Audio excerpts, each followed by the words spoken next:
Kemudian ia meninggalkan rumah ibadat itu dan pergi ke rumah Simon.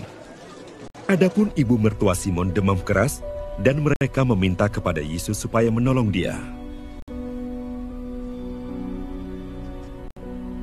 Maka ia berdiri di sisi perempuan itu, lalu menghardik demam itu, dan penyakit itu pun meninggalkan dia. Perempuan itu segera bangun dan melayani mereka.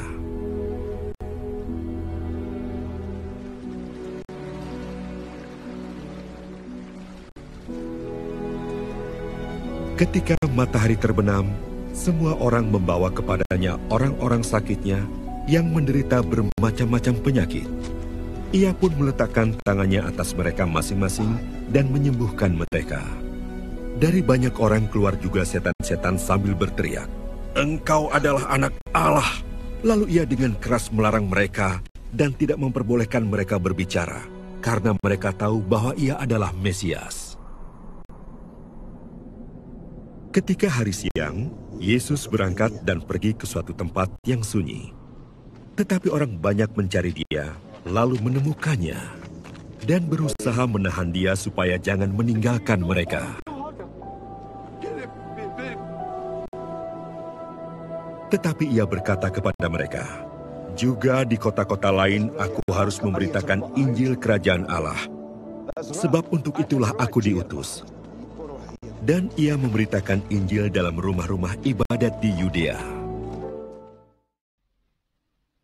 Setelah Yesus mengusir setan di rumah ibadat, dia pun pergi ke rumah Simon. Ternyata ibu mertua Simon sedang demam tinggi.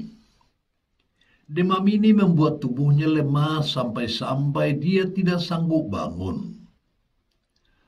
Melihat kondisi ini, orang-orang di rumah itu meminta Yesus agar menolongnya. Yesus pun menghampiri tempat tidurnya dan menghardik demam itu. Seketika itu demamnya hilang.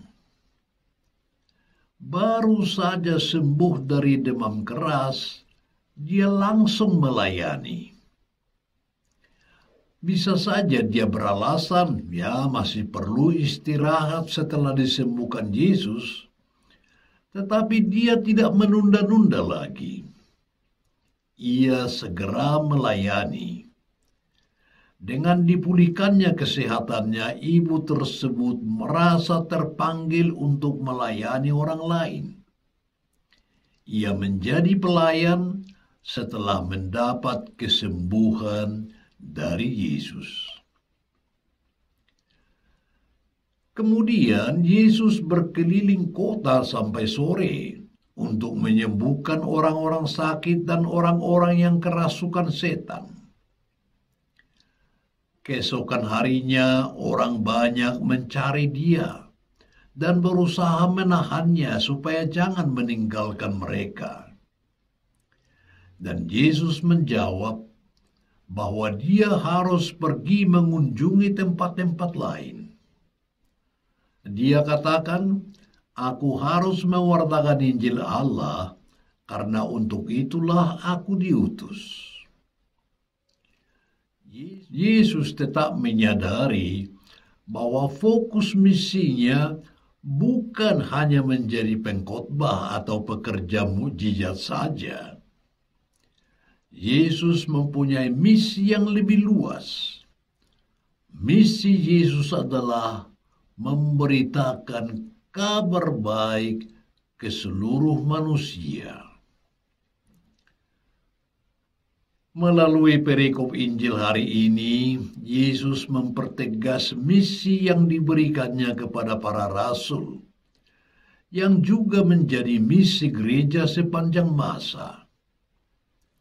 Ia mengutus muridnya dengan pesan, "Pergilah dan beritakanlah kerajaan sorga sudah dekat. Sembuhkanlah orang-orang sakit, bangkitkanlah orang mati, tahirkanlah orang kusta, usirlah setan-setan. Kamu telah memperoleh dengan cuma-cuma, maka berikanlah pula dengan cuma-cuma." Tugas gereja sepanjang masa adalah melakukan pekerjaan-pekerjaan Yesus ini sebagai pekerjaan belas kasih Allah Bapa sendiri. Kita menerima tongkat estafet dari Tuhan Yesus untuk terlibat aktif mewartakan Injil Kerajaan Allah. Kita tidak mewartakan dengan kata-kata saja, karena kata-kata bisa menjadi kata-kata kosong. Kita mewartakan Injil dalam dunia modern ini dengan hidup kita, dengan perbuatan-perbuatan baik kita. Perbuatan-perbuatan baik dan hidup yang nyata lebih memberi kekuatan dalam pewartaan daripada sekedar berkata-kata tentang Injil. Kita hendaknya mewartakan kerajaan Allah kepada segala makhluk, karena Yesus sendiri diutus demikian. Apa yang Tuhan Yesus kehendaki dari kita? Kita juga harus bisa berkata, untuk itulah kita diutus. Bersama Yesus, kita pasti mampu menjadi pewarta Injil dalam dunia modern ini.